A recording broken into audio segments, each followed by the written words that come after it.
এই পাঠের শেষে আপনি শিখবেন ইন টোটাল 33 ওয়ার্ডস, যেগুলো কোরআনে এসেছে 12,089 বার। মানে আগের যে ওয়ার্ড গুলো শিখেছেন একসাথে কাউন্ট করে 33 হবে আর কি। 3 নম্বর আয়াত মালিকি ইয়াউমিদ্দিন। মালিকি ইয়াউমিদ্দিন, মালিক মানে হচ্ছে মালিক। মালিক মানে মালিক।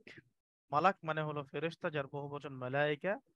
আর মালিক মানে হচ্ছে অধিকারী বা মালিক।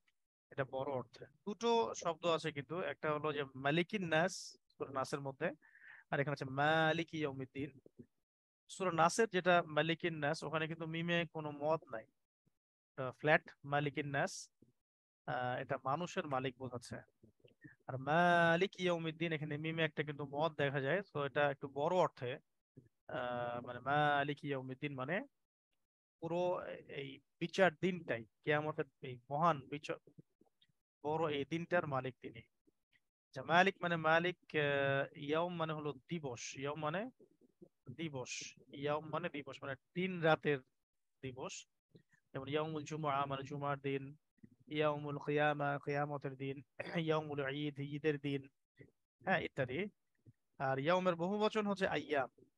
ইয়াউমের বহুবচন হচ্ছে আইয়াম। আর দিন মানে হলো এই দিনের দুটো অর্থ আছে। আর দিন শব্দের দুটো অর্থ, একটা হচ্ছে শরিয়াত বা জীবন ব্যবস্থা। শরিয়াত বা জীবন ব্যবস্থা, ঠিক আছে। যেমন আমরা বলি যে ইন্না দীনা ইনদাল্লাহিল ইসলাম। ইন্না দীনা ইনদাল্লাহিল ইসলাম। ওইখানে দিন অর্থ হচ্ছে জীবন ব্যবস্থা বা কোড অফ লাইফ। আরেকটা দিন হচ্ছে সেটা কেয়ামতের দিন বোঝায়। যেমন এটা যেমন ইয়ৌমিদ দিন, এটা হচ্ছে ওই বিচার দিনের, মানে কেয়ামতের দিনের, মানে এই দিন অর্থ একই বানানে অর্থ আসে কিন্তু। একটা হলো কোড অফ লাইফ দিন বা রিলিজন, একটা আসে আপনার কেয়ামতের দিন। যেমন ওয়ামা আদরাকা মা ইয়াউমুদ্দিন, সুম্মা মা আদরাকা মা ইয়াউমুদ্দিন, ইয়াউমা লা তামলিকু নাফসুন লিনাফসিন শাইআ ওয়াল আমরু ইয়াউমাইযিন লিল্লাহ। সূরার আম্মা পারা সূরার মধ্যে যেটা আছে যে ওয়ামা আদরাকা মা ইয়াউমুদ্দিন, তুমি কি জানো বা তোমাকে কে ইনফর্ম করবে যে এই কিয়ামতের দিন কি, ইয়াউমুদ্দিন কি। তো ওইখানে ইয়াউম, ওইখানে কিন্তু এই দিন একই বানানে এসেছে। তো দুইটার বানান সেম, কিন্তু অর্থ আলাদা হবে প্রয়োগ ভেদে। এটা আমাদেরকে আয়াতের কন্টেন্ট দেখে বুঝতে হবে যে এটার অর্থটা কখন কিভাবে নিতে হবে। তো এখানে মালিক ইয়াউমিদ্দিন অর্থ বিচার দিনের মালিক। আচ্ছা, এরপর সামনে আসেন। ইয়াকা না'বুদু ওয়া ইয়াকা নাস্তাঈন। এখানে ইয়া, ইয়া একটা ওয়ার্ড। ইয়া মানে শুধুমাত্র, ইয়া মানে শুধুমাত্র এবং কেবলমাত্র এবং কেবলমাত্র। ইয়াকা, ইয়াকা। আর কা মানে তোমার বা আপনার, এক বছরে। তাহলে ইয়াকা শুধুমাত্র তোমারই, ইয়াকা শুধুমাত্র তোমারই।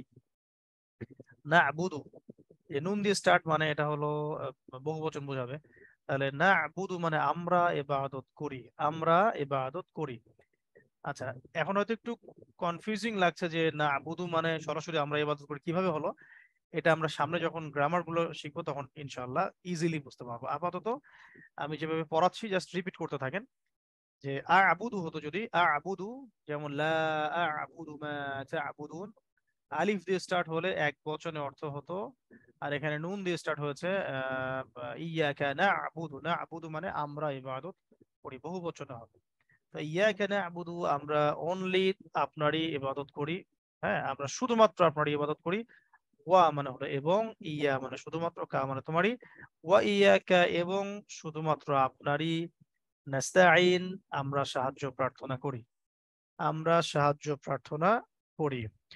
তার মানে ওয়া ইয়াকা নাস্তাঈন মানে এবং আমরা শুধুমাত্র আপনারই সাহায্য প্রার্থনা করি। তো এখানে দুটো ফেজ, দুটো স্টেটমেন্ট আমাদের পক্ষ থেকে আল্লাহ পাকের সাথে চুক্তি, বা আমরা শপথ করছি যে ইয়াকা না'বুদু, আমরা শুধু, আমরা শুধু আপনারই ইবাদত করি। ওয়া ইয়াকা নাস্তাঈন এবং শুধু আপনার কাছেই সাহায্য চাই।